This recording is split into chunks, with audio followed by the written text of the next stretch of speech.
Bé, moltes gràcies per la presentació, moltes gràcies per convidar-me a tornar a Sant Cugat després de tants anys. De fet, ara l'altre dia calculava que el dia 30 de juny farà 30 anys que vaig marxar. Jo vivia aquí a Bellaterra tota la vida i amb 23 anys vaig decidir marxar cap a Nova York i de fet ara tornant cap aquí no coneixia res. Pensava que estava en un altre planeta, no coneixia res. Però en qualsevol cas encantat de retornar per les meves terres i m'agradaria parlar del llibre, però d'una part del llibre que fa referència a la possibilitat o la necessitat de tenir un país independent. M'agradaria començar amb unes declaracions que va fer el president de la Generalitat al setembre, que parlant del procés es va referir del procés entre Catalunya i Espanya, es va referir a l'episodi de David i Goliat. David érem nosaltres, que érem un país petit, dèbil, indefens. Goliat era el gegant totpoderós que ens descriu la Bíblia. A mi aquesta referència em va portar a la infància, quan jo estava al col·legi, que ens explicaven la història de David i Goliat, però confesso que no l'entenia massa bé, de manera que després que el president fes la referència vaig anar a la Bíblia i a la Bíblia ens expliquen que hi havia baralles entre diferents pobles de la zona d'Israel. Els filisteus, que eren uns senyors que venien en vaixell des de Creta pel Mediterrani, estaven intentant envair Israel, i el poble d'Israel, l'exèrcit d'Israel estava acampat a dalt de tot d'una muntanya i l'exèrcit dels filisteus estava en una altra muntanya, i entre els dos hi havia una vall que s'anomena la vall d'Alzina, una vall pedregosa, uns rocs que són de sulfat de bari. Això no ho diu la Bíblia, això ho diuen els geòlegs que després ho han estudiat, però que després tindrà importància. I entre les dues valls estaven acampats durant molts dies i no passava res, i de sobte de la muntanya dels filisteus baixa un gegant, el Goliat, armat fins a les orelles, amb un casc de bronze de 30 quilos, una espasa, una llança, una coraça, tot armat, guiat per un escuder, baixa per la muntanya, i quan està baix a la vall d'Alzina, que es cridassa en els jueus, en els israelites, i els diu: envieu el vostre millor guerrer, si fem una batalla, ell i jo, si jo perdo, nosaltres ens rendim, i si perd ell, doncs vosaltres us rendiu, i d'aquesta manera arreglem aquest impàs que ja fa masses dies que dura. En veure aquella bèstia tan grossa i tan poderosa, els israelites es van esporuir. Ningú volia baixar a lluitar amb aquella persona aparentment invencible, i el rei d'Israel, el rei Saül, va dir: no troba ningú, i aquestes que apareix un pastor jove que es deia David, que diu: jo lluitaré. I l'altre diu: però tu què t'has pensat? Que tu no pots lluitar, ets un petit, mira aquesta bèstia que et matarà en 30 segons, perquè no tens possibilitats. I diu: bueno, doncs quina és l'alternativa? I com que no tenia alternativa, li diu: doncs va, baixa tu, però bueno, posa't aquest casc i posa't un escut i agafa una llança. I diu: no. Amb el seu pal de pastor i la seva fona, la fona que feia servir per llançar pedres per espantar les bestioles que es volien menjar les ovelles del seu ramat, amb això baixa cap a la vall, s'ajup, agafa 5 pedres, se les posa al sarró i comença a capinar. El que està ja al davant del gegant, el gegant li crida, el Goliat li crida: apropa't, que et mataré i llançaré el teu cos perquè se'l mengin les bestioles. Una amenaça així una mica xulo, no? El segueix caminant i quan el té ja just a davant veu que no va armat i diu, què t'has pensat que sóc? Diu, et penses que sóc un gos que has de venir a mi amb aquests pals?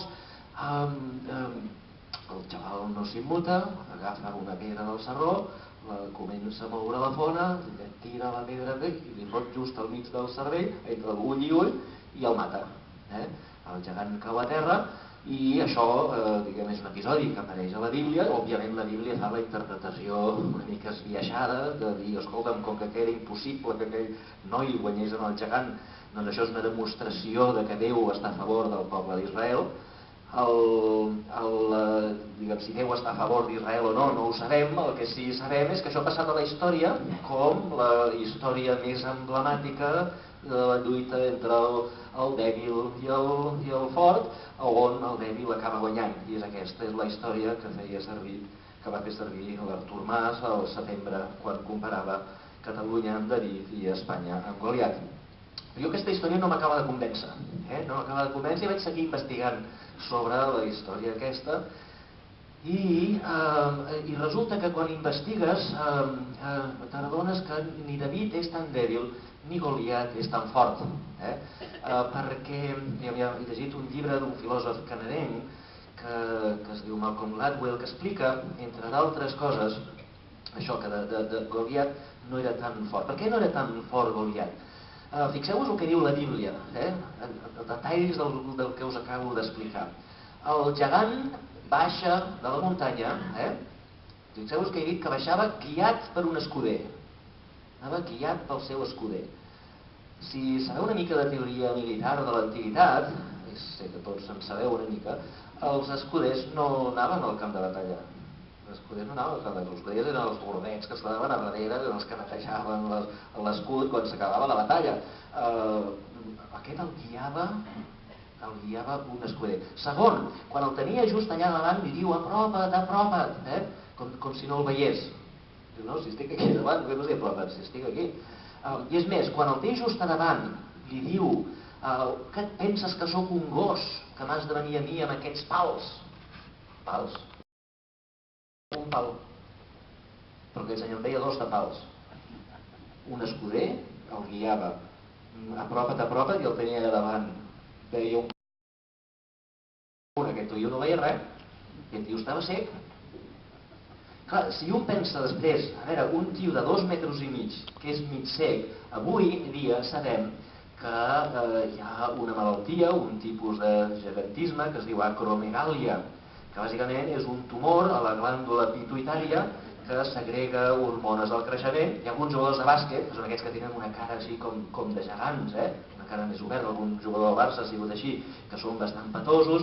Aquests senyors tenen un tumor a la glàndula pituïtària que, a més de segregar aquestes hormones, el que fa és apretar el nervi òptic i no hi veus.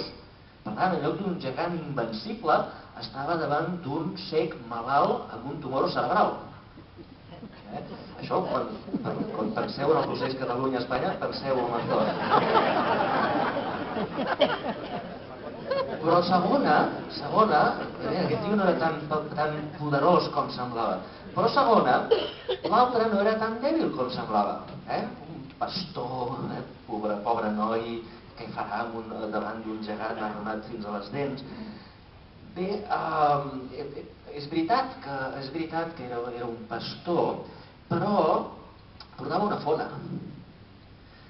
Si repasseu un altre cop la teoria militar de l'antiguitat, sabeu que als exèrcits hi havia 3 tipus de soldats. La infanteria, que era el Goliat, el que feia la lluita al cos a cos.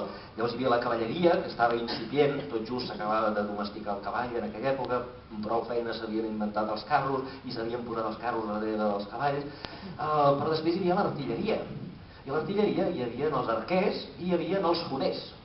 Els foners, en aquella època, eren gent que tenien una punteria. Els llibres de l'antiguitat ens diuen que eren capaços de fer punteria a 150 metres.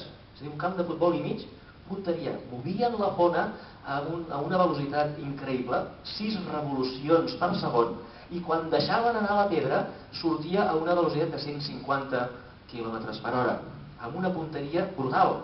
Caçaven ocells amb les fones, fixeu-vos la punteria que tenien. Per tant, sortia a 150 per hora, una enorme velocitat, i la pedra que portava era de sulfat de bari. El sulfat de bari és un mineral extraordinàriament pesat. De manera que si feu els càlculs i mireu una distància que tenia de 10-15 metres, tirant una pedra de sulfat de bari amb aquella densitat, és el doble del que pesa una pedra de Montserrat, llançada a 150 per hora, la velocitat d'impacte en el cervell d'aquell senyor era més o menys el que hagués tingut una bala del calibre 45.